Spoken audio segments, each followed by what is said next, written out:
Mi señora dice, ¿por qué no va a la casa de la hermana Ana? Y la hermana Ana, ¿qué va a hacer por nosotros? Porque yo no sabía que ella estaba en la iglesia. ¿Entendés? No sabía yo que ella estaba en la iglesia, que hacía liberación. La hermana Ana. Acá, me voy a la casa de ella. Sí. Abro las puertas, me abren las puertas en la casa de ella. Le comento a ella. Y ella enseguida agarró la bendición así en el aire. Ajá. Y ahí empezó a actuar. Ella no quería pasar sobre el pastor, que yo le había avisado primero, pero parece que no pasaba nada con esa iglesia. Entonces le dije, Ana, yo siento que vos tenés que hacer el trabajo, que ustedes tienen que hacer el trabajo. Yo sentía que el Señor me decía, vayan ahora que no hay más tiempo. Entonces, ¿le hablaste? ¿Qué le dijiste? Le dije que las paredes hablaban y que, bueno, ¿qué se podía hacer? La hermana empezó a actuar con Muy bien. La iglesia. Cuéntenos cómo intervinieron, cómo pasó. Díganos qué es lo que ustedes vinieron, cómo comenzaron a ministrar. Cuéntenos. Primero, querido hermano, yo me quiero presentar. Yo soy el hermano Muy bien. Cecilio. Y, bueno, por respeto a las demás iglesias, y porque debemos ser respetuosos con los hermanos, ¿no? Porque así es la ordenanza del Señor, Seamos ordenados. Y comencé a escuchar a mi esposa, porque yo no estaba en ese momento. El hermano había llegado en un momento que yo no estaba con su esposa a casa, y me comentó a mi esposa. Y habíamos dicho y decidido que ya no había tiempo para darle lugar al diablo, para que en este hogar se pudiera llevar otra vida más el diablo. Y por eso, de acuerdo a los testimonios que había y lo horrible que estaban pasando estas familias, que nos contaban que por noches y por día no podían dormir ninguno de la familia. E incluso nosotros esperamos la contestación de los siervos de la otra iglesia que no se acercaron, y entonces sí, tomamos parte en este lugar con mi esposa. Y bueno, comenzamos a orar desde mi casa, comenzamos a través de la oración a bombardear, como quien dice, este lugar. Y así es como en el Espíritu del Señor llegó hasta este lugar y comenzó a abrir las puertas de este lugar. Llegamos de noche, sacamos fotos, y de las cuales las fotos aún que por hoy tenemos fotos que habían lugares donde se manifestaba un redondel con luz, en las cuales lo vimos nosotros, pero después desaparecieron en las fotos que hemos guardado en la computadora, ¿no? Desaparecieron. Acto demoníaco directamente, que no se sabía a qué se refería, a qué signo diabólico se refería. No lo pudimos detectar porque desapareció. Vinimos un día de noche. Eran luces que aparecían. Luces que aparecían. Muy bien. Luces que aparecían en este lugar. Vinimos de noche y hasta nos han comentado que el demonio tenía el arte de desaparecer. De aparecer y desaparecer. Aparecer y desaparecer. ¿Se mostraba en qué forma? En forma de persona directamente. Era como una persona. Era una persona. Y a ver, hermano. Sí, a ver. nosotros cuando bajamos, antes de bajar la camioneta, cuando vinimos acá, le dije a la hermana Ana, le digo, mira, ahí está Cookie. Y hasta exclusivamente el hijo de él lo vio, que estaba al lado de él. Y cuando nos acercamos adelante del fogón, así cuando aparecimos ahí de golpe, yo ni cuenta me di. Después el hijo de él empezó a mirar para todo, le dije, Cookie, ¿dónde está?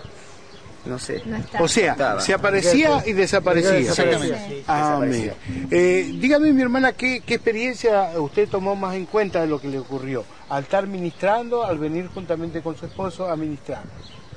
Bueno, fue algo tremendo, palpar, ¿no?, el poder del diablo y también palpar el poder de Dios. Amén. Para mí fue una experiencia tremenda, ya estuvimos en unas cuantas administraciones así, pero tan profunda y pesada como esta, no, primera vez.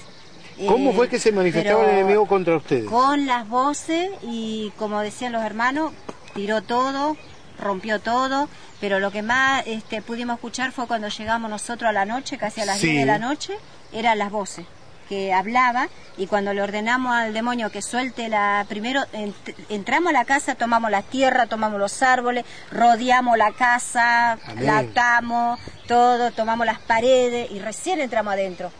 Y de adentro nos gritaba, pero no le entendíamos qué es lo que decía, ya en eso, porque ya estaba medio debilitado. Ellos sí podían entender lo que le decían, pero ya nosotros no, ya no le pudimos entender lo que decía. Mire qué pero lo atamos y lo emudecemos, y cuando ellos se entregan todos al Señor, entregan la tierra, entregan la vivienda, entregan todo lo que tienen, aún los animales, entonces al no nosotros saber de que tenía lugar, entonces le ordenamos en el nombre de Jesús que tenía que abandonar este lugar, y que no tenía ningún lugar en donde esconderse, ni en las vidas, ni en los animales, ni en las paredes, ni en las tierras, aún ni en los árboles, porque los árboles también estaban pactados con cintas rojas. Qué ¿Sí? tremendo. Cosas tremendas, pero bueno, el Señor se glorificó porque pudimos ver la luz, una paz que se sintió tremenda. Habrá hablado el demonio entre las paredes más o menos 10 minutos en lo que nosotros llegamos. Muy bien. Cuando le ordenamos que deje lugar, se tiró contra la puerta, que sentimos el golpe de la puerta, y empezó a llorar como una anciana, y bueno, y ahí sentimos que salió, se fue. Le hago una pregunta, ustedes escuchaban como que la voz se alejaba. Sí, se alejaba. Una pregunta, mi hermana. Sí. ¿Cómo es eso que si las puertas había que Estaban clavarlas, clavadas. clavarlas porque se abrían, se cerraban? Se abrían, hermano Sergio, con una velocidad que bueno, ellos pánico. Tenían, hermano Daniel, sostener la puerta para que uno entre o para que el otro salga. O uno tenía que sostener. Porque era una cosa que Y lo dejaban cerrado. Claro, quedaban Qué cerrados. tremendo. Ahora, queremos tomar otro testimonio.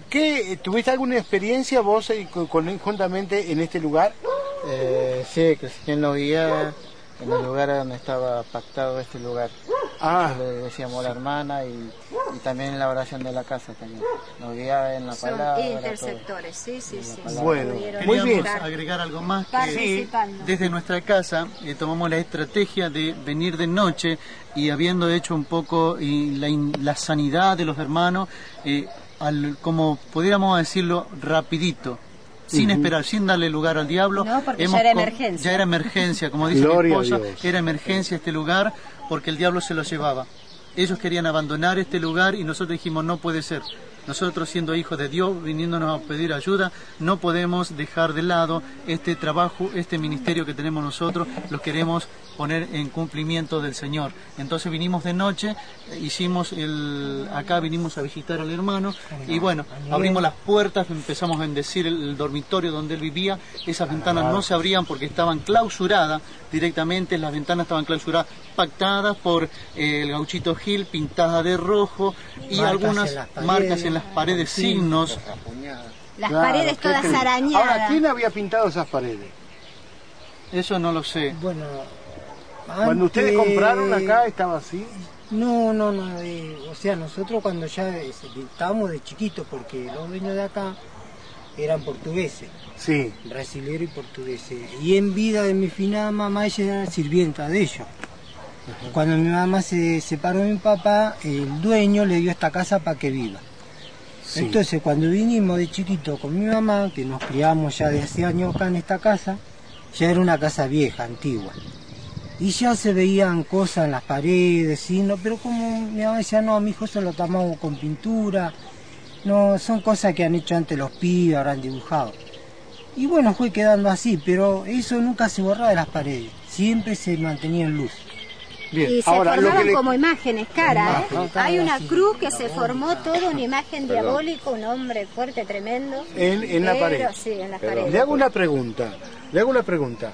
Escuché que había un momento que llegó a tal punto que no podías vivir acá y alguien se quería suicidar. ¿Quién era el que se quería suicidar? Vos, contanos el testimonio y cómo fue que no llegaste a ocasionar eso. Me agarró forma como una locura, me desperté y... Hablaban aleto que no se le entendía. En otras lenguas. Sí, en otras lenguas. Me agarró una soga y me quiso ahorcar. Y justo vino un pibe, me la cortó a la soga y me salvé. Si no me moría ahí. O sea, vos ya estabas colgado. Sí. Te habías colgado de un árbol. Sí. Para morir. ¿Y vino alguien? No, adentro de la pieza. ¿Adentro de la pieza? Sí. Y vino alguien y te cortó Vino un pibe, me cortó la soga, nunca caí así. Lo miré, después lo busqué, no lo pude encontrar por ningún lado al pibe. Fue un misterio. O sea que vos no sabés, no lo conocés a esa persona que vino. Vino un muchacho, En te ese cortó momento... la soga, caíste al piso. Vemos algo que realmente es cosa misteriosa. Ahora, algo que quiero que tomar muy en cuenta, lo que ha pasado en una pieza. Esta pieza prácticamente fue derrumbada, se derrumbó sola, sin que nada lo tire al piso. Y queremos ver quién nos puede contar de ustedes cómo fue exactamente que se vino y se cayó esta pieza. Bueno, esa pieza estábamos con Miguel, Sí. ¿no? Sentado. El hermano en ese entonces no había venido a visitarnos. Muy bien. Estábamos con él, estaba con él mi hijo, estábamos haciendo una cena bajo la sombra. Sí. Y bueno, y me dice mi hijo, ¿quién está dentro de la pieza? ¿Cuál? Le digo, la del fondo. Dice, mira cómo se mueve la puerta.